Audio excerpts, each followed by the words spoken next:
Growing up in a Mexican household, I constantly heard the familiar phrases when it came to needing help or expressing our emotions. Asking for help was never really taught how to do that. Talking about our emotions or our feelings, even less so. We were raised to put our emotions aside, to handle it on our own. If something felt off, you just shook it off. Going to the doctor, only if it was absolutely necessary. Otherwise, you toughed it out. Those are all things that I saw growing up. And honestly, I don't really like going to the doctor anyway, so that part doesn't really bother me that much. And as men, it was even more extreme. We were taught that emotions made us weak. Crying wasn't just discouraged, it was shut down completely. Go cry somewhere else. Stop crying or I'll give you a real reason to cry. Do any of those things sound familiar? The message was clear. Emotions didn't matter, or at least ours didn't. Is any of this sounding familiar? This is something that is prevalent in older generations in most Mexican households. And to be honest, I'm not really sure how or when this all started for us as a people. What I do know is that it is changing as we raise the next generations of children. The problem is as we get older, that kind of thinking doesn't just disappear. It stays with you. It lingers. It becomes part of your belief system, and it plays out in subtle ways throughout your life. It lives in your body. It lives in your nervous system. It shapes how we deal with challenges, relationships, and even our health. And eventually we realize that bearing emotions doesn't make them go away. It just makes them harder to face when they finally surface. So it was 2022 during the winter months. My wife had invited me to go to a breathwork class. My wife had some exposure already to the healing arts as she had been working on her own growth already.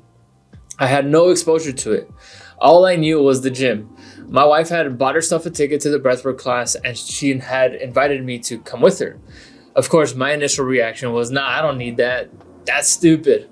I'm good. Typical, right? So the breathwork class was coming up in a few days.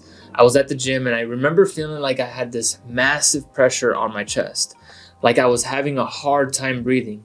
And it wasn't from the workout. This felt different. And I remembered I texted my wife and I asked her if there were any spots left for the breathwork class. And luckily there was one more left. Me. So we grabbed it. While this breathwork class would become such a pivotal moment in my life, literally threw me into a whole new trajectory of my life because what it did was so profound. Now, before I move on, something that I didn't share with you is that at 16 years old, I experienced the most traumatic experience of my life. When I was 16 years old, my mom passed away. My mom was the only caregiver that was left here in this world. My stepdad that I grew up with for about 8 years of my life dropped out of my life. There was my grandma who was too old to look after a deviant teenager. It was nobody else's responsibility to look after me anymore. So it felt like I was abandoned here on planet Earth. And so in order for me to survive, I knew that I had to keep moving on. I couldn't let this defeat me. And so the very next day after my mom passed, I got myself up in the morning and went to school as if nothing happened. Understanding it now, purely survival instincts kicking in. So back to 2022, I won't go into too many details of the breathwork session or the type of breathwork that it was because they're all different, by the way. Here's what I learned. After just one breathwork session, I learned that for 16 years, I never grieved my mom's death. I learned that for 16 years, I was carrying around all of that pain and trauma in my body. I learned that trauma stays in the body. The body always remembers. I learned that trauma lives in all different parts of our body. I learned that what I did at 16 years of age was that I packaged up that whole experience of my mother's passing. I put it into a tiny little box. I locked it up and I shoved it so far down to where I didn't have to feel it anymore. How many of you feel like you've done that?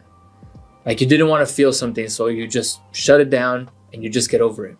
As small or as little as it is, it continues to live. And so what breathwork did, it opened up that can of worms, that big giant wound of trauma sitting in my body for 16 years. And I knew very clearly what was coming up. It was her. It was the pain of losing my mom at 16 years. All of these feelings of grief and sadness and anger. I remember bawling my eyes out, screaming so loud. It felt like my soul was screaming, like if it was coming from my body. It was the most uncontrollable release of emotions I've ever felt in my life. It felt liberating. It felt like weight leaving my body. And also what I tell most people is that it was traumatic. 1 year later, I'm sitting as the co-owner of the Healing Tree Collective with the responsibility to guide others through their pains and traumas, through their old belief systems, the things that are holding them back from living their truest selves, to be liberated from the things that we've experienced as humans. It is truly an honor, and I am grateful for all of the beauty and lessons life has to offer us. The one breathwork session that changed everything for me. So much more unfolded in the following months, because they say the work begins when the session ends.